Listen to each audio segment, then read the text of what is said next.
वालेकुम dear student. आज का हमारा यूनिट फार्माकोलॉजी में है एंटी फंगल ड्रग्स। तो आज हम पढ़ेंगे कि डिफरेंट टाइप ऑफ हमारे बॉडी में जो फंगल इन्फेक्शन होते हैं तो उनके ख़िलाफ़ हमारे पास कौन कौन से ड्रग्स यूज़ होते हैं और उन ड्रग का mechanism of action, side effect and adverse effect कौन कौन से हैं।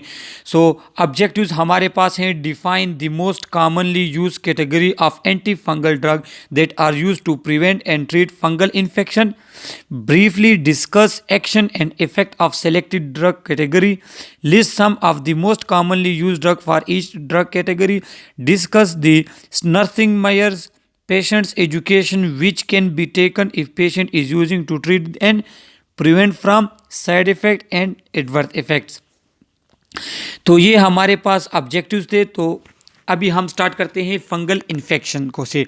Infectious disease that is caused by fungi are called mycosis and they are often chronic in nature.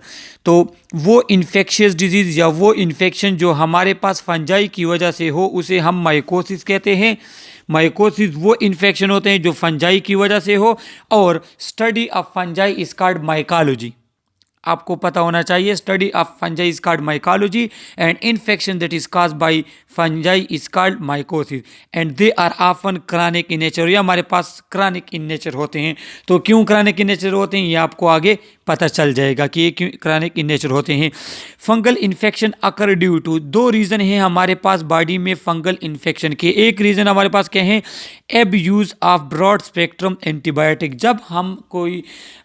जब किसी हमारे बॉडी में कोई इन्फेक्शन होता है और एक हद से ज़्यादा हम एंटीबायोटिक यूज़ करें, सही है, तो क्या हो जाते हैं, फिर हमारी इम्यूनिटी जो है वो कंप्रोमाइज़ हो जाती हैं, वो कम हो जाती हैं, जिसकी वजह से फंगल इन्फेक्शन हमारे पास होता है। और ब्रॉड स्पेक्ट्रम एंटीबायोटिक ज़्यादा यूज़ करने से हमारे बॉडी में वो बैक्टीरिया जो हमारे बॉडी को हेल्प देते हैं, एज इम्यून सिस्टम में काम देते हैं, नॉर्मल फ्लोरा जो है वो हमारे पास डैमेज हो जाता है। जब वो डैमेज हो जाते हैं तो उस टाइम क्या करते हैं, उस टाइम आपके फंजाई जो हैं जो कि नॉर्मली आपको इफेक्ट नहीं करते, लेकिन जब आप abuse of broad spectrum antibiotic करते हो तो उस केस में जो है ये आप पे अटैक कर लेते हैं और आपको फंगल इन्फेक्शन जो है वो हो जाता है। डिक्रीज इन पेशेंट इम्यूनिटी, या अगर किसी पर्सन की इम्यूनिटी ऑलरेडी कम हो, जिस तरह हमारे पास एड्स पेशेंट या इम्यूनो कम्प्रोमाइज पेशेंट्स होते हैं ना, तो उनमें जो है फंगल इन्फेक्शन ज़्यादा होते हैं। फंगल सेल की अब हम स्ट्रक्चर वगैरह पढ़ते हैं, और जब हमें पता चल जाएगा कि फंगल सेल में क्या क्या होते हैं तो उसी के मुताबिक जो है फिर हमारे पास ड्रग्स आती हैं और हम उसके ख़िलाफ़ यूज़ करते हैं, फंजाई के ख़िलाफ़ यूज़ करते हैं। तो they have a rigid cell wall that is compose largely of polymer car N nitro acetyl glucosamine rather than peptidoglycan, a characteristic component of a bacterial cell। तो यहाँ पे एक MCQs के लिए आप यहाँ देख ले कि फंगल सेल वॉल में हमारे पास एन एसिटाइल ग्लूकोज अमाइन होता है पेप्टिडोग्लाइकिन की वजह से। बैक्टीरिया सेल और फंगल सेल में डिफ्रेंशिएशन इस बेस पे है कि बैक्टीरियल सेल में हमारे पास पेप्टिडोग्लाइकिन होते हैं सेल वॉल में, लेकिन फंगल सेल में हमारे पास एन एसिटाइल ग्लूकोसामाइन होता है पेप्टिडोग्लाइकिन की वजह से। तो ये डिफरेंस है फंजाई और बैक्टीरिया सेल वॉल में। और इसी फंजाई के सेल वॉल और मैमल्स ह्यूमन के सेल वॉल में क्या फ़र्क है कि the fungal cell membrane contain ergosterol. Fungal cell membrane contain ergosterols rather than cholesterol that is found in mammal membrane. तो मैमल्स हमारे पास जिसमें ह्यूमन्स आते हैं कि वो उसके सेल मेम्ब्रेन में क्या होता है, हमारे सेल मेम्ब्रेन में कोलेस्ट्रॉल होता है, लेकिन फंगल के सेल मेम्ब्रेन में हमारे पास कोलेस्ट्रॉल की जगह एर्गोस्टेरोल होता है, कोलेस्ट्रॉल की जगह एर्गोस्टेरोल्स होता है। और ये क्या तो इसका फ़ायदा क्या है, इसका फ़ायदा आप यहाँ नीचे पढ़ते हैं। This chemical characteristics are useful in targeting chemotherapeutic agent against fungal infection. तो ये कैसे आपको हेल्प देती है कि जब आप कोई भी ड्रग्स यूज़ करते हैं जिसका काम सेल वॉल ऑफ फंगस या सेल मेम्ब्रेन ऑफ फंगस को डैमेज करना होता है तो वो सिर्फ फंगल सेल को नुकसान देता है, वो आपके सेल को या आपके बॉडी में जो नॉर्मल बैक्टीरियल फ्लोरा है उसके सेल को नुकसान नहीं देता। वो रीज़न क्योंकि बैक्टीरिया के साथ इसके सेल वॉल में डिफरेंस है और मैमल्स ह्यूमन बींग के साथ इसके सेल मेम्ब्रेन में डिफरेंस है। Human fungal infection have increased dramatically owing mainly to advances in surgery, cancer treatment, and critical care, accompanied by increase in use of broad-spectrum antibiotic and HIV epidemics। कहते हैं कि वो infection mainly मिसाल के तौर पर कोई सर्जरी हो रही है या कोई शख्स कैंसर ट्रीटमेंट ले रहा है या कोई क्रिटिकल केयर ले रहा है, कोई बंदे को कोई ह्यूज या बड़ी बीमारी है ना और उसके लिए क्रिटिकल केयर जारी है एक लंबे अरसे के लिए, तो उस केस में फंगल इन्फेक्शन वो ड्रामेटिकली एकदम से हाई लेवल तक पहुंच जाता है। उसका रीज़न ये कि जब आप एंटीबायोटिक को ज़्यादा टाइम तक के लिए ले लेते हैं ब्रॉड स्पेक्ट्रम एंटीबायोटिक को, तो ये हमारे पास फंगल इन्फेक्शन के लिए चांस पैदा हो जाते हैं फंजाई के लिए और वो आपके बॉडी में जो है इन्फेक्शन काज कर लेते हैं। और दूसरा हमारे पास HIV एपिडेमिक्स का भी ख़तरा होता है। HIV आपको ना हो जाए या एड्स के अगर कोई पेशेंट है तो वहाँ पे जो है इम्यून सिस्टम उनका स्लो होता है, तो उसकी वजह से क्या होते हैं, उसकी वजह से हमारे पास बॉडी में फंगल इन्फेक्शन होते हैं। टाइप ऑफ फंगल इन्फेक्शन, तो यहाँ पे आपको फंगल इन्फेक्शन के बारे में बताया गया है। पहला है म्यूकोक्यूटेनियस सुपरफिशियल इन्फेक्शन। ये हमारे पास सुपरफिशियल एक्सटर्नल जो इन्फेक्शन है उसमें हमारा म्यूकोक्यूटेनियस से नजर है, जिसको आप यहाँ पे एथलेट फूड भी कहते हैं। ये देखो ये एक्सटर्नली इसका फूड जो है वो डैमेज हो चुका है और यहाँ पे जो आप देख सकते हैं कि चेस्ट पे हमारे पास स्पॉट से बन गए हैं। इसको फूड पे अगर हो जाए तो इसको कहते हैं टीनिया पेडस या एथलेट्स फूड्स, और अगर चेस्ट पे हो जाए तो इसको कहते हैं टीनिया कार्पोरस और रिंग वॉर्म। सही है। अच्छा, दूसरा हमारे पास कौन सा इन्फेक्शन, दूसरा हमारे पास इन्फेक्शन है dermatophytes that cause infection of skin, hair and nails. और दूसरा हमारे पास कौन सा infection, dermatophytes infection, skin infection, hair infection, nails infection, that is tinea capitis, tinea cruris and tinea pedis. ये हमारे पास ग्रोइन एरिया में ओनाइकोमाइकोसिस नेल्स में हमारे पास ओनाइकोमाइकोसिस नेल में, तो ये डिफरेंट टाइप ऑफ इन्फेक्शन जो फंगस की वजह से होते हैं। हमारे टीनिया क्यूरियस जो हमारे पास एक ग्रोइन एरिया में होता है, टीनिया कैपेटस स्कैल्प्स एक्सटर्नल जो हमारे पास स्किन वगैरह उसमें होता है, टीनिया पेडस फुट जिसे हम एथलीट फुट भी कहते हैं, और ओनाइकोमाइकोसिस हमारे पास नेल इन्फेक्शन है जो कि फंगस की वजह से होता है। फंगल इन्फेक्शन में हमारे पास यीस्ट के इन्फेक्शन काज करते हैं, they cause infection of moist skin and mucous membrane. वो स्किन हमारे पास जो मोइस्ट हो या म्यूकस मेम्ब्रेन जहाँ पे हो, जिस तरह माउथ है, विजाइना वगैरह है, तो वहाँ पे जो है यीस्ट इन्फेक्शन काज कर लेते हैं। और यहाँ पे आपको जो है पिक्चर में नज़र आ रहा है ये माउथ इन्फेक्शन है। माउथ इन्फेक्शन किस वजह से, फंगस यीस्ट की वजह से। दूसरा हमारे पास है candida albicans that cause oral pharyngeal vaginal and bladder infection. और कैंडिडा एल्बेकन जो है हमारे पास ओरल फेरिंजियल वेजाइनल और ब्लैडर इन्फेक्शन काज करते हैं, क्योंकि एक तो या तो वहाँ पे म्यूकस मेम्ब्रेन होता है या वो जो है वो जगह मॉइस्ट होती हैं, तो वहाँ पे क्या होता है, वहाँ पे फंगल इन्फेक्शन के चांसेस ज़्यादा होते हैं। अब हम पढ़ते हैं कि कैंडिडा एल्बेकन किस तरह होते हैं। Candida albicans is an opportunistic pathogenic yeast that is common member of human gut flora. Yeast candida albicans ये हमारे नॉर्मल फ्लोरा, हमारे बॉडी के नॉर्मल फ्लोरा के एक नॉर्मल फ्लोरा है, नॉर्मल हमारे बॉडी में पाया जाता है, हमारे गट में पाया जाता है और ये हमें नुकसान नहीं देता। लेकिन कब प्रॉब्लम हो जाती है, इसके लिए अपॉर्चुनिस्टिक वर्ड यूज़ हुआ है।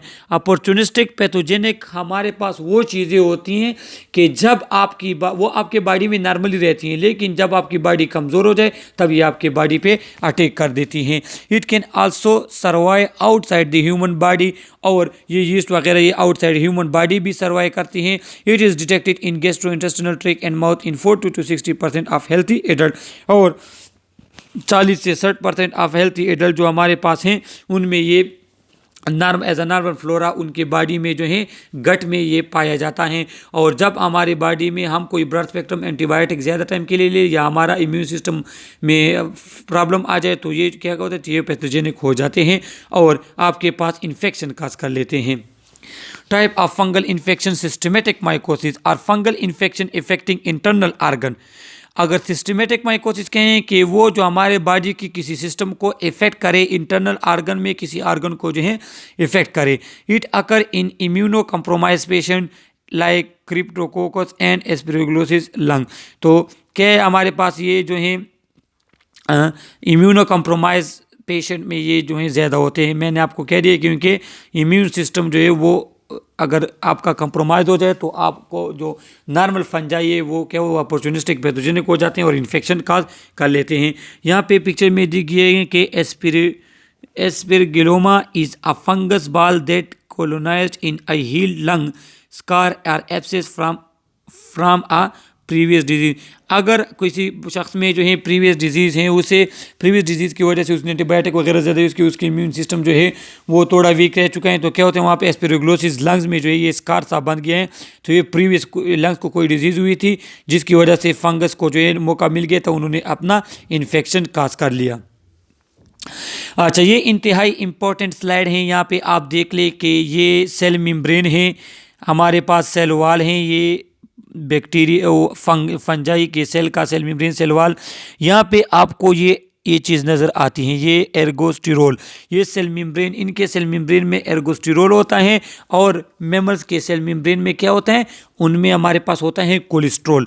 दूसरा हमारे पास देखो यहाँ पे जो है फास्फोलिपिड बाइलेयर, ये काइटिन लेयर है, ये उसके क्या है, ये उसकी एनाटमी है, उसकी anatomical structure of bacteria cell wall और सेल मेम्ब्रेन का। एसिजोल यहाँ पे एर्गोस्टिरोल सिंथेसिस पाथवे है।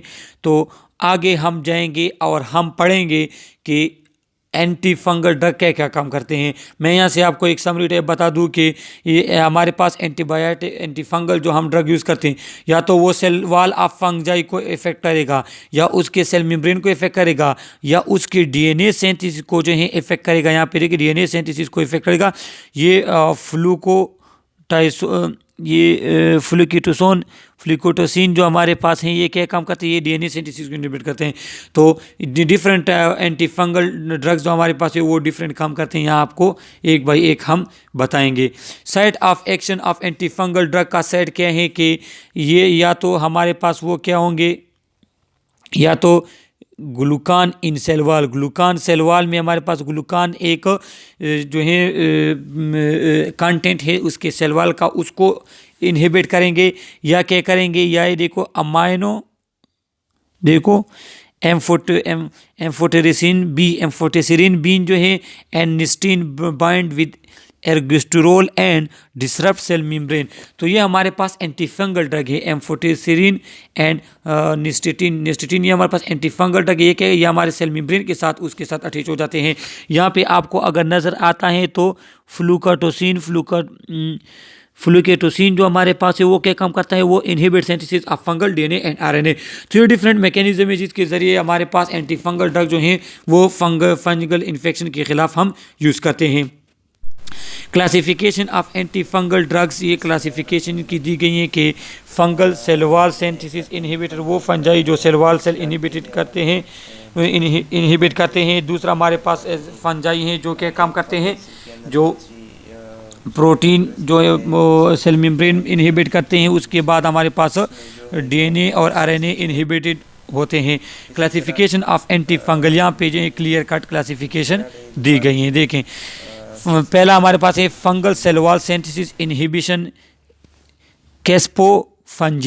कैस्पोफंजिन हमारे पास वो ड्रग हैं जो क्या काम करते हैं, जो हमारे पास काम करते हैं फंगल सेल वाल सिंथेसिस को इनहिबिट करते हैं। सेकंड नंबर पे हमारे पास आता है bind to fungal cell membrane ergosterol. मैंने आपको बता दिया कि फंजाई के सेल मेम्ब्रेन में हमारे पास एर्गोस्टिरोल एक कोलेस्ट्रॉल की जगह होते हैं। हमारे मेमल्स में कोलेस्ट्रॉल होते हैं, उनमें एर्गोस्टिरोल होते हैं।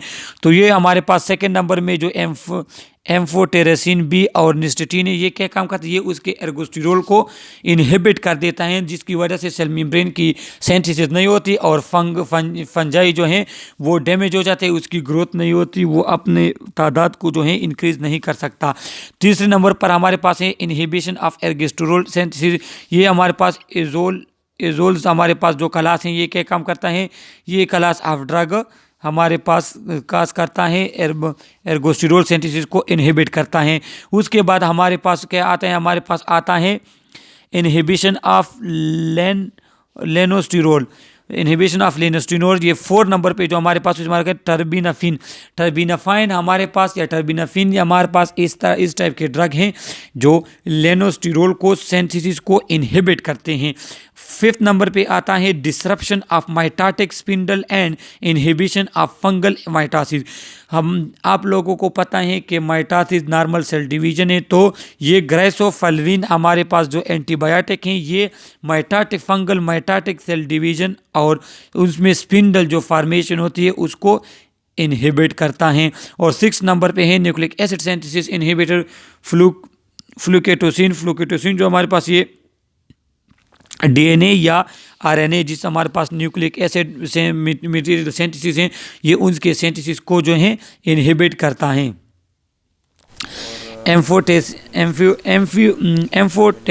एम्फोटेरेसिन बी हमारे पास ये पहला क्लास ऑफ ड्रग है एम्फोटेरेसिन। और आपको याद होना चाहिए कि एम्फोटेरेसिन हमारे पास क्या काम करता है, एम्फोटेरेसिन हमारे पास इनहिबिट करता है किस चीज़ को, सेल मेम्ब्रेन एर्गोस्टेरोल को। अब हम यहाँ पे पढ़ेंगे amphotericin B is naturally occurring polyene antifungal produced by streptomyces nodosus. ये हमारे पास जो है नेचुरली अकरिंग पॉलीइन है और इसे प्रोड्यूस कौन करता है, स्ट्रेप्टोकोकस हमारे पास बैक्टीरिया वो नेचुरली इसे प्रोड्यूस करती है। In spite of its toxic potential amphotericin be remain the drug of choice for treatment of several life threatening mycosis. देखो इसके टॉक्सिक इफेक्ट ज़्यादा हैं, इसके टॉक्सिक इफेक्ट हमारे पास प्रेजेंट है, लेकिन टॉक्सिक इफेक्ट के बावजूद भी जो लाइफ थ्रेटनिंग फंगल इन्फेक्शन है उसके खिलाफ एम्फोटेरेसिन बी जो है वो काफ़ी करामत साबित है। It is a macromolecule and consist of both lipophilic and hydrophilic group. It's a amphiphilic in nature. ये हमारे पास जो है मैक्रोमॉलिक्यूल हैं और एम्फीफिलिक नेचर है। एम्फीफिलिक मतलब ये लिपोफिलिक भी हैं, लाइपोफिलिक भी और हाइड्रोफिलिक भी हैं।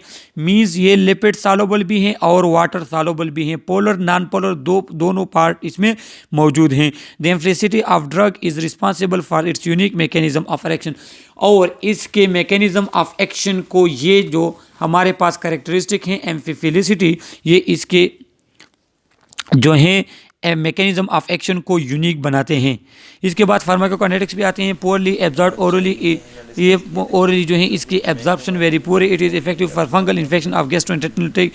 और हमारे पास वो फंगल इन्फेक्शन जिसमें हमारे पास जीआई ट्रैक्ट इफेक्ट हो उसके लिए एम्फोटेरेसिन बी जो है वो जो है वेरी हेल्पफुल हैं। और for systematic infection given a slow IV।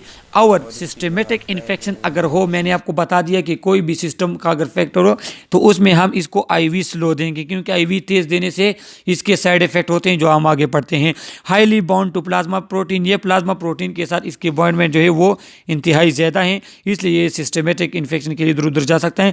Poorly crossing blood brain barrier, ये ब्लड ब्रेन बैरियर को पुअरली क्रॉस करता है, इसलिए हमारे पास जो मेनिंजाइटिस और फंगल बाकी जो fungal infection of spinal cord and brain ये उसके लिए अच्छा नहीं है। मेटाबोलाइज इन लीवर, इसकी मेटाबॉलिज्म लीवर में होती है। इंतहाई इंपॉर्टेंट MCQs हैं, या MCQs आप लोगों ने याद करने हैं कि इसकी मेटाबोलाइज जो लीवर में होती हैं ये पुअरली क्रॉस करते हैं ब्लड ब्रेन बैरियर को, सही है। और प्रोटीन के साथ ये हाईली बाइंड है। अगर IV देते तो आपने स्लो देना होगा। Excreted slowly in urine over a period of several days, ये अक्सर ये कई दिन लेता है फुल एक्सक्रीशन के लिए और इसकी एक्सक्रीशन थ्रू किडनी होती हैं। हाफ लाइफ इसका 16 डेज़ हैं। ये भी आप MCQs के तौर पे आप याद कर लें कि एम्फोटेरेसिन बी का जो हाफ लाइफ वो 16 डेज़ हमारे पास होता है। Inflammation favour penetration into various body fluid but little of the drug is found in the CSF, vitreous humour, amniotic fluid. कहते हैं कि जब हमारे बॉडी में कहीं पे इन्फ्लेमेशन होती हैं तो इन्फ्लेमेशन के दौरान अगर हम ये जो हैं ड्रग यूज़ करें तो इसकी पेनिट्रेशन इंतहाई ज़्यादा होती है बॉडी फ्लूइड में। मींस इन्फ्लेमेशन इसके पेनिट्रेशन को इंक्रीज़ करता है, सही है।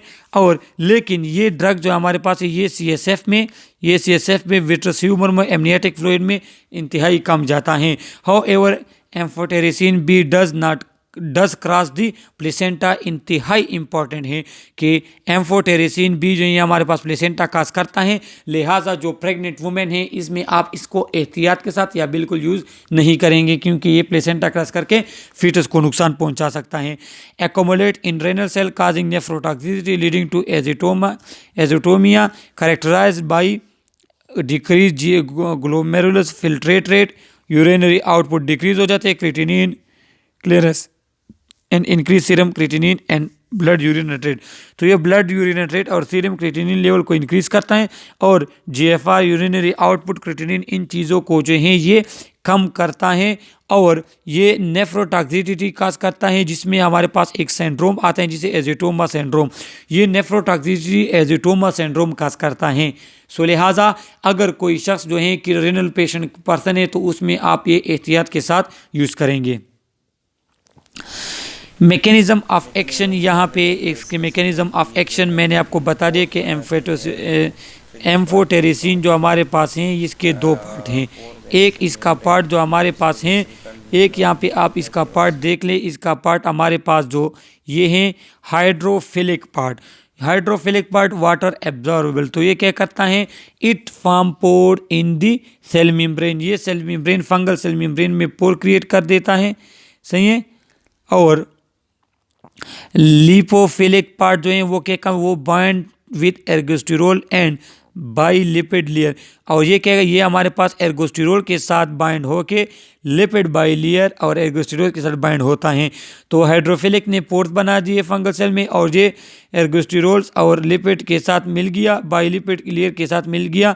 सो लिहाजा क्या कहते हैं, ये हमारे पास सेल मेम्ब्रेन सिंथेसिस को जो है इफेक्ट कर लेते हैं और क्या करता है, it cell content such as sodium potassium leak through spores from the cytoplasm. और थ्रू साइटोप्लाज्म जो है सोडियम और पोटाशियम जो है वो लीक कर जाता है।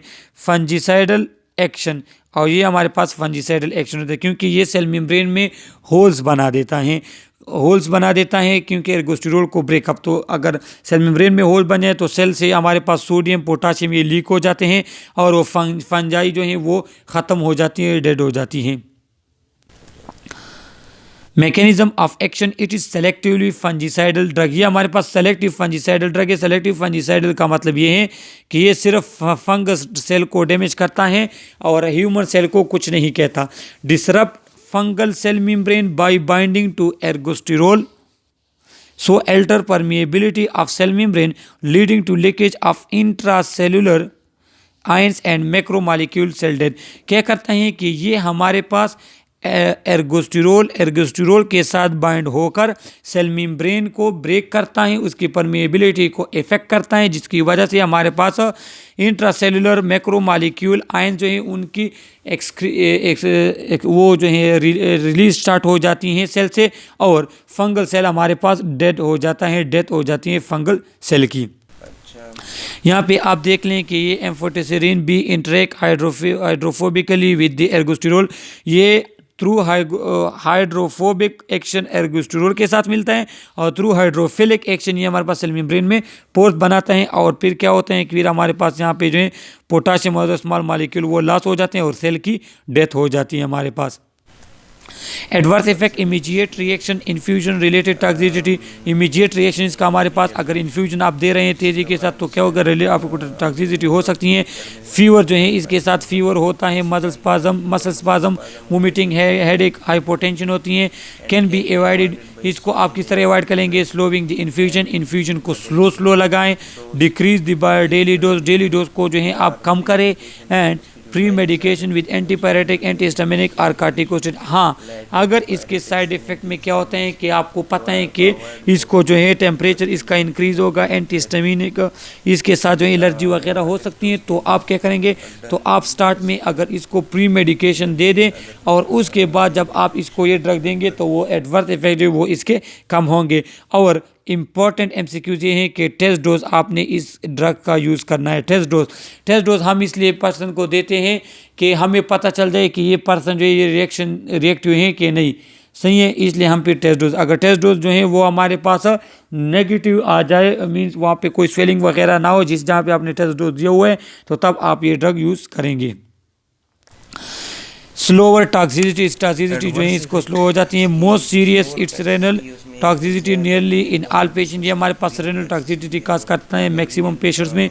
हाइपोकैलिमिया काज करता है, हाइपोमैग्नीसियमिया, इम्पेयर्ड लिवर फंक्शन, थ्रोम्बोसाइटोपेनिया, ये हमारे पास बोन मेरो को सप्रेस करता है, तो जिसकी वजह से हमारे पास थ्रोम्बोसाइटोपेनिया और एनीमिया के चांसेस ज़्यादा होते हैं। क्लिनिकल यूज इसका क्या है, has a broad spectrum activities fungicidal action, ये हमारे पास ब्रॉड स्पेक्ट्रम में, ब्रॉड स्पेक्ट्रम मतलब कि मैक्सिमम टाइप ऑफ फंगस जो इन्फेक्शन इसके खिलाफ यूज़ होते हैं।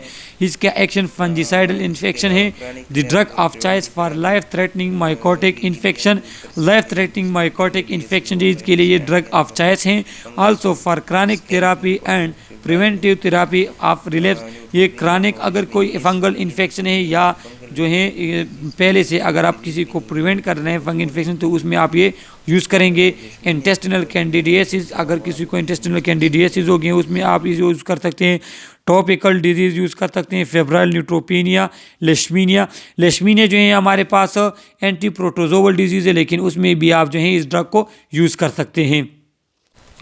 Liposomal preparation of amphotericin B, liposomal preparation क्या है कि हम ऐसा करते हैं कि ड्रग को जो है उसके लाइपोसोम एक लिपिड बॉडी है उसमें जो है ड्रग को रख लेते हैं, तो इसका फ़ायदा ये होता है कि अगर ये ओरल या डाइजेस्टिव एंजाइम वगैरह से पास हो जाता है तो इसकी डिग्रेडेशन नहीं होती।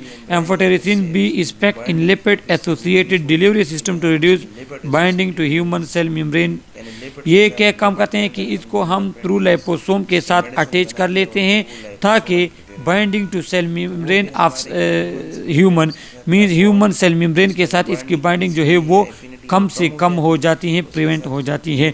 लेकिन और इसका फ़ायदा क्या होगी, नेफ्रोटॉक्सिसिटी आपको नहीं होगी, इन्फ्यूजन टॉक्सिसिटी आपको कम होगी। Also more effective, more expensive, ये इफेक्टिव भी ज़्यादा हैं लेकिन एक्सपेंसिव भी ज़्यादा हैं। निस्टेटीन दूसरी क्लास हमारे पास जो कि वो भी एर्गोस्टेरोल को इनहिबिट करती हैं। It is a polyene macrolide similar to structure mechanism to amphotericin B, इसका मैकेनिज्म एम्फोटेरिसिन बी की तरह है, लेकिन एमसीक्यूज हैं कि ये मैक्रोलाइड हमारे पास ये जो पॉलीइन मैक्रोलाइड जो है ये हमारे पास एंटी फंगल है, सही है। Too toxic for systematic use के लिए ये इंतहाई टॉक्सिक है, आप इसको सिस्टमेटिक यूज़ के लिए नहीं यूज़ कर सकते, आप सिर्फ इसको यूज़ करेंगे यूज़ ओनली टॉपिकली आप यूज़ करेंगे। It is available as cream, ointment, suppository and other preparation, ये as a cream, ointment, suppository के शक्ल में आता है। Not significantly absorb from skin, mucous membrane, GI, और ये हमारे पास स्किन, म्यूकस मेम्ब्रेन और जीआई से जो है इसकी एब्जॉर्प्शन अच्छी नहीं होती, और ये क्योंकि ये वहाँ पे टॉपिकल जो है उसको ट्रीट कर लेते हैं, टॉपिकल रीजन को जो है ट्रीट करता है ये। क्लिनिकल यूजेस क्या हैं, प्रिवेंट और treat superficial candidates of mouth, oesophagus, intestinal tract, mouth या एसोफेगस का जो हमारे पास सुपरफिशियल इन्फेक्शन ये उसको ट्रीट करता है, प्रिवेंट करता है। वेजाइनल कैंडिडियासिस जो है वेजाइनल इन्फेक्शन अगर हुआ है कैंडिडेट की वजह से उसको ट्रीट करता है। Can be use in combination with anti bacterial agent and corticosteroid, इसको हम एंटी बैक्टीरियल एजेंट और कार्टिकोस्टेरॉइड के साथ जो है यूज़ कर सकते हैं, उसके साथ कम्बिनेशन में हम इसको यूज़ कर सकते हैं। एर्गोस्टेरोल सिंथेसिस इनहिबिटर एजोलेस या एजोल्स हमारे पास जो हैं एजोल्स, ये इस तरह के ड्रग है जो एर्गोस्टेरोल सिंथेसिस को इनहिबिट करते हैं। अ ग्रुप ऑफ सिंथेटिक फंजिस्टेटिक और फंजिसाइडल एजेंट, ये या तो फंजिस्टेटिस होंगे या फंजिसाइडल हमारे पास होंगे। That with a broad spectrum capacity, in capacity broad spectrum में, मीन्स ये भी जो है maximum type of fungal infection के लिए यूज हो सकते हैं। Azoles are made up of two different class of drug, imidazole and triazoles. तो ये दो टाइप ऑफ ड्रग के से हमारे पास हैं कि एक इमिडाजोल, दूसरा triazoles. Although these drugs have similar mechanism of action and spectra of activity, their pharmacokinetic and therapeutic use varied significantly। देखो इसका काम ये भी एर्गोस्टेरोल को इफेक्ट करते हैं, तो इसका जो है मैकेनिज्म जो है वो सेम है, लेकिन फार्माकोकाइनेटिक एंड थेराप्यूटिक यूज जो है वो डिफरेंट है थोड़े। एजोल यहाँ पे देखे कि इमिडाजोल में हमारे पास टॉपिकल जो है उसमें हमारे क्लोट्रीमेजोल, ऑक्सीनाजोल, मेकोकोनाजोल, इकोकोनाजोल, ब्यूटोकोनाजोल, और ये सिस्टमेटिक हम कीटोकोनाजोल को सिर्फ सिस्टमेटिक यूज़ करते हैं। ये आप याद रख ले, इंतहाई इंपॉर्टेंट एमसीक्यूज़ के लिए कि वो कौन सा हमारे पास जो है वो कौन सा हमारे पास इमिडाजोल है जिसको हम सिस्टमेटिक मींस आईवी वगैरह हम दे सकते हैं, तो वो कीटोकोनाजोल है। ट्राइजोल में हमारे पास वोरिकोनाजोल आता है, इट्राकोनाजोल आता है, पोसाकोनाजोल आता है एंड फ्लूकोनाजोल। तो इस क्लास में ये इंतहाई इंपॉर्टेंट ड्रग है।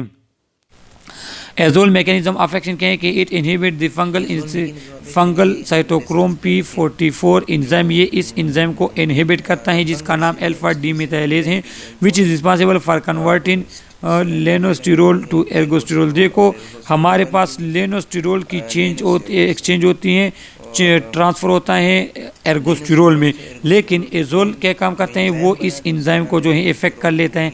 फिर ये एंजाइम क्या करता है, फिर ये एंजाइम अगर इफेक्ट हो जाए तो आपके साथ लेनोस्टिरोल जो है वो एर्गोस्टेरोल में कन्वर्ट नहीं होता और सेल की डेथ हो जाती है। इमिडाजोल में हमारे पास कीटोकोनाजोल, मिकोकोनाजोल, क्लोरेटामेजोल आते हैं। दे लेक सेलेक्टिविटी, इनके पास सेलेक्टिविटी नहीं है, ये आपके सेल को भी जो है इफेक्ट कर सकते हैं, नॉर्मल सेल को। Inhibit human gonadal and steroidal synthesis leading to decrease testosterone and cortisol production. ये हमारे पास टेस्टोस्टेरोन और कार्टिसोल प्रोडक्शन को कम करते हैं क्योंकि ये हमारे पास ह्यूमन गोनेडल हार्मोन पे भी इफेक्ट करते हैं। Also inhibit human P44 hepatic enzyme, और ये हमारे पास ह्यूमन P44 हेपेटिक एंजाइम को भी इफेक्ट करता है। कीटोकोनाजोल वेल एब्जॉर्ब ओरली इसके एब्जॉर्प्शन अच्छी तरीके से होती हैं। Why bioavailability is decrease with antacid H2 blocker, protein pump inhibitor, food वगैरह इसके साथ जो इसकी बायो अवेलेबिलिटी वो कम हो जाती है। Cola drink improve absorption in patient with chlorhydria, chlorhydria जो है हमारे पास है, तो कोला ड्रिंक जो है वो इसके एब्जॉर्प्शन को इंक्रीज करता है। Half life increase with dose, इसकी हाफ लाइफ डोज के साथ इंक्रीज होती है, जितना ज़्यादा डोज आप देंगे इसका हाफ लाइफ उतना ही ज़्यादा होगा, लेकिन ना इसका हाफ लाइफ जो है वो 7 to 8 हार्स होता है। Inactivated in liver and excreted in bile, इसकी ये लीवर में इनएक्टिवेट हो जाता है, इसके एक्सक्रीशन जो वो बाइल के जरिए होती हैं, फीसिस, यूरिन और यूरिन के जरिए। तो इसकी इनएक्टिवेशन लीवर में होती है और एक्सक्रीशन बाइल और यूरिन के जरिए होती हैं। ये हमारे पास ब्लड ब्रेन बैरियर को क्रॉस नहीं कर सकता। कीटोकोनाजोल क्लिनिकल यूज इसके होंगे topically systematic oral route only, इसको हम सिर्फ ओरल रूट के जरिए ले सकते हैं, आईवीएम नहीं ले सकते। इसको क्या काम करती है, हमारे पास ओरल एंड वेजिनल कैंडिडियासिस को ट्रीट करता है, डर्मेटोफाइकोसिस को ट्रीट करता है, फाइटोसिस को ट्रीट करता है एंड सिस्टमेटिक माइकोसिस को ट्रीट करता है हमारे पास। कीटोकोनाजोल एडवर्स इफेक्ट क्या होगी, नादिया होगी, वोमिटिंग होगी, एनोरेक्सिया होगी, हेपेटिक टॉक्सिसिटी होगी, इनहिबिट ह्यूमन P44 एंजाइम, हमारे पास ह्यूमन P44 एंजाइम को भी इफेक्ट कर सकता है। Inhibit adrenal gonadal hormone production को इनहिबिट करता है, मेंस्ट्रुअल इरेगुलरिटी काज करता है, लॉस ऑफ लिबिडो काज करता है, इंपोर्टेंस, और फीमेल में ये मेंस्ट्रुअल इरेगुलरिटी काज करेगी, मेल में जो और नॉर्मल जो ये लॉस ऑफ लिबिडो काज करेगी। Importance means you have inability for erectile dysfunction cause करती है। एंड गायनोकोमेस्टिया इन मेल में गायनोकोमेस्टिया काज करता है। गायनोकोमेस्टिया कहें कि मेल में ब्रेस्ट की डेवलपमेंट हो जाए, इसको गायनोकोमेस्टिया कहते हैं। Triazoles include fluconazole, itraconazole and voriconazole. ये हमारे पास 3 type of drug, fluconazole, itraconazole and voriconazole, they are selective resistance to degradation, ये हमारे पास सेलेक्टिव हैं और डिग्रेडेशन को resistance and causing less endocrine disturb, ये हमारे पास सेलेक्टिव हैं और एंडोक्राइन फंक्शन को जो है उसको कम इफेक्ट करते हैं। एट्राकोनाजोल लेक एंडोक्राइन साइड इफेक्ट, इसके एंडोक्राइन साइड इफेक्ट नहीं है, मीन्स आप में हार्मोनल कोई प्रॉब्लम नहीं आएगी अगर आप ये यूज़ करें। हैज़ अ ब्रॉड स्पेक्ट्रम, इसकी एक्टिविटी ब्रॉड स्पेक्ट्रम में, ये हमारे पास all type of fungal infection के लिए यूज़ होता है। ओरली और आईवी इसके रूट कौन है, इसको आप ओरली भी देते हैं, आईवी दे सकते हैं। फूड इंक्रीज इट्स एब्जॉर्प्शन, खुराक इसके एब्जॉर्प्शन को इंक्रीज करता है। Metabolize in liver to activate metabolite, ये हमारे पास एक्टिव फॉर्म में कन्वर्ट होना इसके लिवर में होता है। हाईली लिपिड, ये लिपिड सॉल्युबल हाईली है। Well distributed into bone, sputum and adipose tissue, तो ये हमारे पास एडिपोज बोन वगैरह में इंटरनली उसकी एब्जॉर्प्शन बहुत अच्छी होती है। सो लिहाजा हमारे पास अगर फंक्शनल इन्फेक्शन है बोन वगैरह में, उसके लिए हम एट्राकोनाजोल यूज़ करेंगे। दे कैन नॉट क्रॉस, ये भी हमारे पास ब्लड ब्रेन बैरियर को क्रॉस नहीं कर सकता। एट्राकोनाजोल के हाफ लाइफ हमारे पास 30 to 40 हार्स हैं, 30 से 4 घंटे तक इसकी हाफ लाइफ है। क्लिनिकल यूज़ क्या है, use orally in dermatophytosis phytosis and vulvo vaginal candidiasis, हमारे पास वेजाइनल कैंडिडियासिस या डर्मेटोफाइटोसिस अगर है स्किन की प्रॉब्लम तो उसके लिए हम यूज़ करते हैं। आईवो ओनली इन सीरियस इन्फेक्शन, अगर कोई इन्फेक्शन सीरियस हो सीवियर हो तब आप इसको आईवी यूज़ करते हैं, अदरवाइज आप इसको आईवी यूज़ नहीं करेंगे। Effect in AIDS associated histoplasmosis, अगर कोई पर्सन एड्स का मरीज़ है लेकिन उसमें हिस्टोप्लाज्मोसिस हुआ है तो उसमें आप इसको यूज़ करेंगे, ये इफेक्ट होगा। साइड इफेक्ट इसके क्या है, nausea, vomiting, hypokalemia, hypertension, edema, inhibit the metabolism of many drug as oral anti coagulant, ये हमारे पास ओरल एंटी कागुलेंट है। ये डिफरेंट टाइप ऑफ जो है साइड इफेक्ट इसको होते हैं, जिस तरह nausea, vomiting, hypokalemia, hypertension, edema, metabolism of many drugs as oral anti coagulant वगैरह, इसको जो है साइड इफेक्ट है हमारे पास। फ्लूकानोजोल, फ्लूकानोजोल वाटर सॉल्युबल है, कम्प्लीटली एब्जॉर्ब फ्रॉम, इसकी एब्जॉर्प्शन जीआई ट्रैक्ट से ज़्यादा होती है, कम्प्लीटली होती है क्योंकि हमारे पास वाटर सॉल्युबल है। Excellent bioavailability after oral administration, अगर आप इसको ओरली भी इसकी बायो अवेलेबिलिटी जो है वो मैक्सिमम होती है। Bio availability is not affected by food और gastric pH, bio availability food या गैस्ट्रिक पीएच उसको इफेक्ट नहीं करती। Concentrated in plasma is same by oral और आईवी रूट, इसी के जो है आईवी ओरल रूट जिस भी रूट से आप दे इसके जो है कंसनट्रेशन प्लाज्मा में सेम होगी। Has the least effect on hepatic enzyme, hepatic enzyme में इसका इफेक्ट जो है वो सबसे कम होता है। फ्लूकानोजोल ड्रग इंटरेक्शन और लेस कॉमन, ड्रग इंटरेक्शन भी और ड्रग के साथ इसका कोई इंटरेक्शन वगैरह भी नहीं होता, कम होता है। ये हमारे पास ब्लड ब्रेन बैरियर को क्रॉस करता है। It is a drug of choice for cryptococcal meningitis. एक इंतहाई इंपॉर्टेंट एमसीक्यूज़ हैं कि फ्लूकानोजोल हमारे पास ये ब्लड ब्रेन बैरियर को क्रॉस कर लेता है। जब ये हमारे पास ब्लड ब्रेन बैरियर को क्रॉस करते हैं तो क्रिप्टोकोकल मेनिंजाइटिस जो हमारे पास हैं उसके लिए इंतहाई इंपॉर्टेंट है और ये एमसीक्यूज़ में आएगा इंशाल्लाह। Safely given in patient receiving bone marrow transplant, reducing fungal infection, वो पर्सन जिसका हमारे पास बोन मैरो ट्रांसप्लांट है उसको भी ये दिया जाता है। एक्सक्रीटरी मिनरल्स, इसकी एक्सक्रीशन थ्रू किडनी होती है। हाफ लाइफ इसका 25 से 30 हार्स हैं और रेजिस्टेंस जो है इसको कोई प्रॉब्लम नहीं होती। क्लिनिकल यूज़ क्या है कि Candida is effective in all form of cutaneous candidiasis, हमारे पास क्यूटेनियस कैंडिडियासिस जो हैं सुपरफिशियली जो हमारे पास मैक्सिमम है उसके लिए जो है हम ये यूज़ करते हैं। क्रिप्टोकोकस मेनिंजाइटिस के लिए क्योंकि ये हमारे पास ब्लड ब्रेन बैरियर को क्रॉस कर सकते हैं उसके लिए हम यूज़ करते हैं। Histoplasmosis, blastomycosis and ringworm in different disorder के लिए हम इसको यूज़ कर सकते हैं। साइड इफेक्ट इसके क्या होंगे, Nazia, vomiting, head, skin, diarrhoea, abdominal pain and reversible alopecia. Reversible alopecia होते हैं। एलोपेशिया हमारे पास हेयर फॉल को कहते हैं, लेकिन जब आप ये यूज़ करें तो इसके साथ आपको हेयर फॉल स्टाइल हो जाएगी, लेकिन जब आप इसको स्टॉप करेंगे फिर हेयर फॉल जो है वो सही हो जाती हैं, हेयर फॉल फिर नॉर्मल होती नहीं होती। हेपेटिक फेल्यूर में lead to death, hepatic failure भी खास कर जिससे डेथ भी हो सकती है। हाईली टेरेटोजेनिक, ये टेरेटोजेनिक हैं। टेरेटोजेनिक मतलब ये प्लेसेंटा को खास करके बच्चे में जो है प्रॉब्लम क्रिएट कर सकते हैं।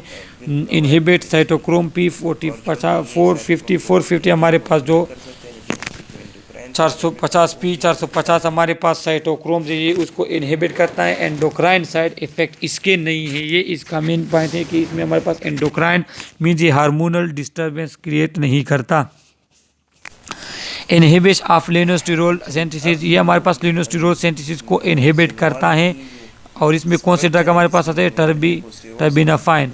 टर्बिनाफाइन हमारे पास इस क्लास में आते हैं। Mechanism of action, it inhibit squalene epoxidase, thus blocking the biosynthesis of ergosterol R and essential component of fungal cell membrane। हमारे पास ये क्या कम करते हैं कि ये स्कुलीन एपोक्साइडेज इसके एक्टिविटीज़ हैं और ये बायोसिंथेसिस ऑफ एर्गोस्टेरोल को डैमेज करते इफेक्ट करता है और इसलिए वजह से हमारे पास ये फंगल सेल को जो है ब्रेकअप करता है। This inhibition also result in accumulation of squalene, result in the death of fungal cell. ये हमारे पास फंगल सेल की डेथ भी क्रिएट कर लेता है, उसकी डेथ भी इससे वाक़या हो सकती है इस ड्रग यूज़ करने से। ये आप लोगों को यहाँ पे चल नज़र आ रहा है कि ये स्क्वेलेंस हमारे पास देखो हमारे फंगल में क्या होता है कि फंगल में हमारे पास किस तरह बनता है, फंगल में इस तरह बनता है। देखो कि ये एक स्टेप हो हमारे पास फंगस का, दूसरा हमारे पास कौन सा एक स्टेप, ये हमारे पास दूसरा स्टेप। तो क्या होते हैं कि ये हमारे पास फ्लूकोनाजोल जो हमारे पास ड्रग है, ये नहीं ये जो अभी हमने ड्रग पढ़ी ये इस प्रोसेस को जो है इफेक्ट कर लेता है। मीन्स स्क्वेलेंस से लिनोस्टिरोल नहीं बनते, जब लिनोस्टिरोल नहीं बनते तो एर्गोस्टेरोल तो खुद नहीं बनेंगे और क्या होते हैं फिर इसमें सेल की डेथ हो जाती है फंगल सेल की। Terbinafine fungicidal, its activity limit to taken albicans and dermatophytosis. इसको हम सिर्फ ड्रोमेटोफाइट्स और कैंडिडा एल्बाइकन में यूज़ करते हैं और ये हमारे पास एक्टिविटी इज लिमिटेड। ये फंजिसाइडल है, ये फंगस को किल करता है। 6 week for finger nail infection and 12 week for toe nail infection. और हमारे पास अगर फिंगर नेल इन्फेक्शन तो इसके लिए हम 6 महीनों तक यूज़ कर सकते हैं इसको, 6 वीक्स तक, एंड 12 वीक्स। और टो नेल इन्फेक्शन तो इसके लिए हम 12 वीक्स तक इसको हम यूज़ कर सकते हैं। Well observe orally bioavailability decrease due to first pass metabolism, इसके एब्जॉर्प्शन जो है वो वेल होती हैं और इसमें हमारे पास बायो अवेलेबिलिटी डिक्रीज हो जाती हैं first pass metabolism in liver. Therapeutic use, it is a fungicidal and drug of choice for treating dermatophytosis, especially onychomycosis। Fungal nail infection जो है तो ये इसके ख़िलाफ़ जो है वेरी कारआमद हैं, वो इसके ख़िलाफ़ यूज़ करते हैं। It is better tolerated, require shorter duration of therapy and it is more effective than either itraconazole and griseofulvin. तो it is better tolerated, require shorten duration of therapy.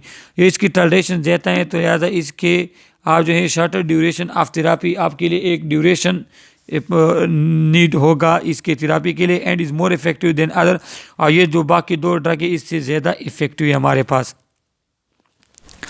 Adverse effect क्या होंगे? The drug is well tolerated with a low incidence of gastro intestinal distress, headache और rush.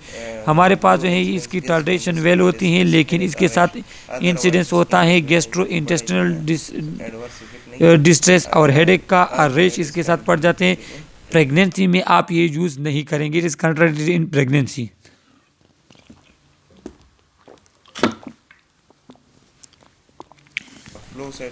Nucleic acid synthesis inhibitor, ये हमारे पास एक और class है जिसमें कौन कौन से ड्रग आते हैं? फ्लूकेटोसिन हमारे पास जो ड्रग हैं, फ्लूकेटोसिन जिसे 5-FCB कहते हैं, is a synthetic pyrimidine analogue that is often use in combination with amphotericin B. इसको हम एम्फोटेरेसिन बी के साथ कॉम्बिनेशन में यूज़ करते हैं और इसका क्या है कि हमारे पास सिंथेटिक पैरामाइडिन है और इसको हम कॉम्बिनेशन यूज़ करते हैं एम्फोटेरेसिन बी के साथ। This combination of drug is administered for the treatment of systematic mycosis and for meningitis caused by Cryptococcus neoformans and Candida albicans। इसको हम कम्बिनेशन ऑफ ड्रग यूज़ करेंगे ट्रीटमेंट ऑफ सिस्टेमेटिक माइकोसिस के treatment में, meningitis में, Cryptococcus न्यूफॉर्म and Candida एल्बाइकन के infection में हम इसको जो है एडमिनिस्टर करते हैं कम्बिनेशन ड्रग के फॉर्म में। इसकी अब्जॉर्ब मैकेनिज्म ऑफ एक्शन इसका कहें कि converted within the fungal cell to 5 fluorouracil. वो बढ़ जाते हैं It आसानी is converted within the fungal cell to 5-fluorouracil, not in human cell, that inhibit thymidylate can inhibit thymidylate synthesis, enzyme that inhibit DNA synthesis। ये क्या काम करता है? ये फंगल सेल में कन्वर्ट हो जाते हैं 5-फ्लूरोयूरासिल को, और क्या करता है? ये इनहिबिट करते हैं थाइमिडाइलेट सिंथेसिस एंजाइम। ये इस एंजाइम को इनहिबिट करता है, जिसकी वजह से डीएनए की सिंथेसिस हमारे पास नहीं होती और फंगल सेल जो है वो डैमेज हो जाते हैं। Amphotericin B increase cell permeability, allow more F5-HC to penetrate the cell, they are साइनर्जेटिक।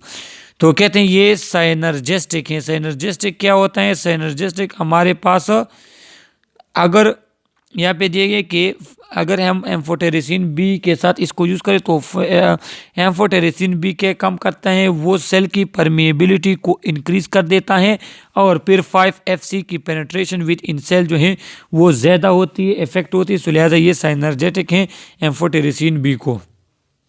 इसकी अब्जॉर्प्शन या pharmacokinetic rapid and well observe orally, इसकी एब्जॉर्प्शन अच्छी होती है। वाइडली डिस्ट्रीब्यूटेड इंक्लूडिंग CSF, ये भी हमारे पास CSF को क्रॉस कर सकते हैं, लिहाजा ये ब्लड ब्रेन को क्रॉस करते हैं, ये हमारे पास इन्फेक्शन के लिए यूज हो सकते हैं। Mainly excreted unchange through kidney, इसको हम अनचेंज एक्सक्रीट करेंगे। And half life 3 to 6 hour, और इसका हाफ लाइफ जो है वो हमारे पास 3 से लेकर 6 आवर्स तक हैं।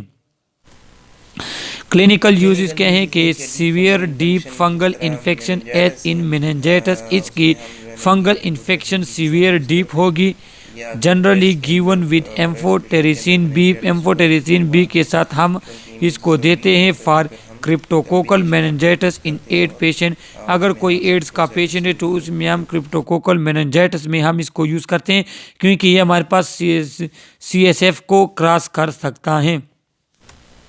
एडवर्स इफेक्ट इसके क्या है? Nausea, vomiting, diarrhoea, severe एंटीरोकोलाइटिस। इसका एंटीरोकोलाइटिस, सीवियर नाजिया, वोमिटिंग के लिए हम इसको यूज़ करते हैं। Reversible neutropenia, sorry adverse effect Nazia, vomiting, diarrhoea, severe एंटीरोकोलाइटिस, ये हमारे पास इसके एडवर्स इफेक्ट हैं। Reversible neutropenia, thrombocytopenia, bone marrow depression. जब आप ये ड्रग ले रहे हैं तो उस टाइम आपके पास बोन मैरो सप्रेशन हो जाती है, जिसकी वजह से न्यूट्रोपीनिया और थ्रोम्बोसाइटोपेनिया हो जाते हैं, लेकिन इसके यूज़ के बाद जो है आप वापस नॉर्मल हो जाते हैं। एलोपीशिया भी होती हैं, एलोपीशिया भी होती हैं, जो कि हेयर फॉलिंग, ये इसके एडवर्स इफेक्ट हैं। एलिवेशन इन हेपेटिक एंजाइम जो है ये उसको इंड्यूस करते हैं, उसको इंक्रीज करता है। Fungal cell wall synthesis inhibitor caspofungin वो एंटी फंगल ड्रग हैं जो हमारे पास सेल वॉल इनहिबिशन करते हैं। तो क्या होते हैं? Inhibit the synthesis of fungal cell wall leading to lysis and cell death. ये हमारे पास फंगल सेल वॉल के सिंथेसिस को इनहिबिट करता है, लाइसिस करता है और सेल डेथ करता है। Given by IV route only, इसको हम IV रूट के ज़रिए सिर्फ देते हैं। प्लाज्मा प्रोटीन के साथ इसकी बाइंडिंग ज़्यादा है, और हाफ लाइफ इसके 9 to 11 हार्स हैं। स्लोली मेटाबोलाइज बाय हाइड्रोलिसिस के ज़रिए इसके मेटाबोलाइज जो स्लोली होती हैं।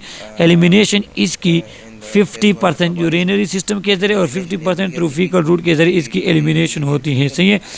और ये हमारे पास सेल वॉल को इफेक्ट करते हैं। तो जब सेल वॉल आप फंजाई अगर इफेक्ट हो जाए तो जो है आप उसको ज़िंदा नहीं रख सकते, लिहाजा जो है ये फंजीसाइडल है, फंगस को रिमूव करता है, डैमेज करता है। कैस्पोफंजिन मैकेनिज्म ऑफ एक्शन क्या है कि it inhibit synthesis of glucan in the cell wall by non competitive inhibitor of enzyme 1,3 beta glucan synthesis. 1,3 beta glucan synthesis हमारे पास एंजाइम जो ग्लूकान को प्रोड्यूस करते हैं, लिहाजा ये उसके प्रोडक्शन को जो है रिलीज को जो है इनहिबिट करता है, जिसकी वजह से हमारे पास सेल वॉल की सिंथेसिस नहीं होती फंगल सेल में। Beta glucan are carbohydrate polymer that are cross link with other fungal cell component. और बीटा ग्लूकान जो हमारे पास ये हमारे पास कार्बोहाइड्रेट पॉलीमर है, और ये और सेल वॉल के साथ मिलकर जो है उसकी ग्रोथ में इंक्रीज करता है, फंगल ग्रोथ में। लेकिन आप जब कैस्पो फंजिन यूज़ करते हैं तो वो इसको डैमेज कर देते हैं, सेल वॉल की प्रोडक्शन नहीं होती हमारे पास। ओके, इसको फंगी क्लिनिकल यूज़ क्या होंगे? Effective in aspergillus and candida infection, candida infection और एस्पेरेगेलस इन्फेक्शन के लिए जो हमारे पास इफेक्टिव है। Second line for those who have failed or can not tolerate amphotericin B or itraconazole. वो पर्सन जो एम्फोटेरिसिन बी और एट्राकोनाजोल जो है उसको रिस्पांस ना दे तो उस स्टेप में हम इसको यूज़ कर सकते हैं। एडवर्स इफेक्ट इसको क्या होंगे कि नादिया होगी, वोमिटिंग होगी, flushing, release of histamine from mast cell से जो है हिस्टामिन हमारे पास रिलीज होगा जिसकी वजह से आपको एलर्जिक वगैरह रिएक्शन होंगे। ये इसके एडवर्स इफेक्ट हैं। एंटी माइटाटिक ग्राइसोफल्विन, ये हमारे पास वो एंटी फंगल ड्रग है जो माइटासिस प्रॉब्लम को जो इफेक्ट करते हैं। फंजिस्टेटस हैव आ नैरो स्पेक्ट्रम, ये हमारे पास फंजिस्टेटस है और ये एक नैरो स्पेक्ट्रम में एक खास इन्फेक्शन के खिलाफ हम इसको यूज़ करते हैं। Given orally absorption increase with fatty material, इसको हम ओरली देते हैं और फैटी मटेरियल अगर हम ले तो उसके साथ इसके एब्जॉर्प्शन वो इंक्रीज हो जाती हैं। हाफ लाइफ इसका 26 हार्स है। Take selectively by newly form skin and concentrated in the keratin, ये हमारे पास जब हमारे पास आपको पता होगा कि नॉर्मली हमारा स्किन जो है उसका लेयर उसकी डिकम्पोजिशन होती है, वो जो है ब्रेक होता है फिर बनता है, ब्रेक होता है फिर मीन वो चेंज होता रहता है। तो जब आपका स्किन अगर न्यू हो, फ्रेश हो तो उसमें इसकी एब्जॉर्प्शन जो है वो ज़्यादा होती है और केराटिन में इसकी कंसनट्रेटेड फिर बढ़ जाती है। Should be given for 2 to 6 weeks for skin and hair infection to allow replacement of infected keratin by resistant structure। आप इसको 2 से 6 हफ्तों तक देंगे। अगर किसी शख्स को स्किन और हेयर इन्फेक्शन हो उसमें आप इसको 2 से 6 हफ्तों तक देंगे। ग्रेसोफेल्विन जो है उसके क्या है कि मैकेनिज्म ऑफ एक्शन क्या है? They inhibit fungal mitosis by interacting with microtubule function, ये हमारे पास माइक्रोट्यूब्यूल जो कि माइटासिस के दौरान प्रोड्यूस होते हैं फंगल सेल में, ये उसको इनहिबिट करता है। Use to treat dermatophyte infection, dermatophyte infection के ट्रीटमेंट में हम इसको यूज़ कर सकते हैं। Ringworm, skin, hair, nails और highly effective in athlete foot, और ये हमारे पास एथलीट फूड जो एथलीट्स के फूड की प्रॉब्लम में वो जो फंजाई की वजह से होते हैं तो उसमें ये हमारे पास इंतहाई कारआमद है, हाईली इफेक्टिव है।